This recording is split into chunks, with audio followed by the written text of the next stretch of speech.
Bobo Dioulasso, à l'image des autres chefs-lieux de région, accueille des milliers de personnes déplacées internes. Ces PDI ne laissent pas de marbre la population de Sia qui ne manque pas d'action de solidarité à leur endroit et toutes choses qui contribuent au renforcement de la cohésion sociale.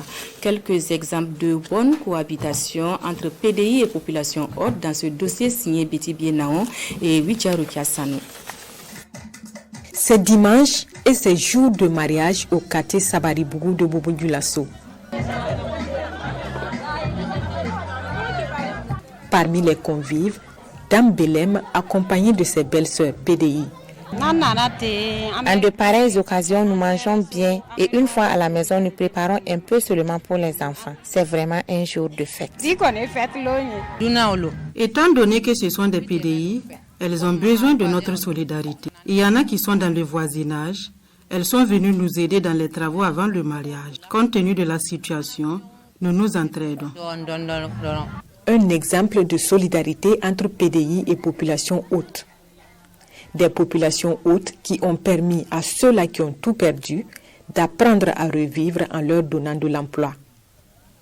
À quelques encablures de la ville de Bobo Dioulasso, cette ferme agro-silvo-pastorale, Clément Pouda en est le propriétaire. Sur ses 5 employés permanents, 4 sont des personnes déplacées internes. Parmi ces PDI, c'est 2 dames. Elles ont chacune un revenu mensuel de 25 000 francs CFA pour prendre soin des animaux de la ferme. Elles ont été placées là suite à une formation qu'elles ont reçue de la part d'un consortium d'ONG à travers le programme d'appui à la promotion de l'entrepreneuriat agricole. On peut dire que c'est aussi une contribution du programme, disons, à l'effort de paix. Les PDI étaient au nombre de 50. La formation a consisté d'abord une formation théorique et une formation pratique. La formation théorique, c'était 1 semaine salle et la formation pratique, c'était 3 semaines dans des fermes avicoles. Une main-d'œuvre plus ou moins qualifiée que les PDI proposent aussi dans les champs en saison pluvieuse, dans les unités de production d'anacarde ou de mangue en saison sèche.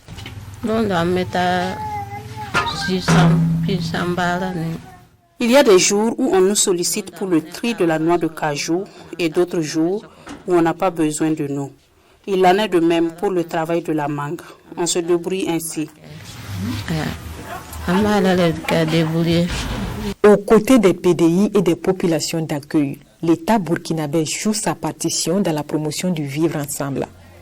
Le secrétariat permanent de la Commission nationale pour les réfugiés CONAREF est le porte-étendard de cette quête.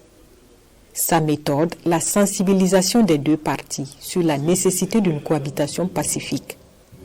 Un message que prônent également les leaders coutumiers et religieux. Ce que nous faisons à ceux qui sont dans les besoins aujourd'hui, c'est à Jésus que nous le faisons.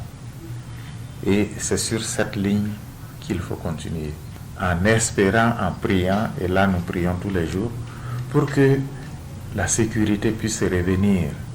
Prophète, il y a eu des déplacements de population à un moment donné de la vie du prophète. Une chaîne de solidarité s'est créée autour des déplacés, montrant à tous l'exemple à suivre dans de pareilles circonstances. Nous sommes un village rattaché à la commune de Bobo avec nos coutumes. Au début des cultes, nous avons réuni les PDI pour leur expliquer nos interdits. Il n'y a pas eu de transgression jusque-là. Sinon, l'étranger doit être toujours bien accueilli parce que nous sommes tous des frères.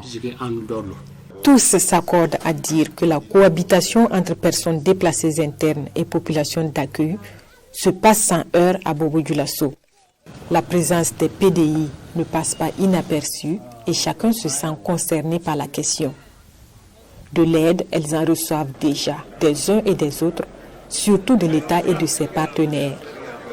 Un élan de solidarité a renforcé car elles étaient estimées à 66 312 dans la région des Hauts-Bassins selon les chiffres du Conseil national de secours d'urgence et de réhabilitation qu'on assure en date du 31 janvier 2023.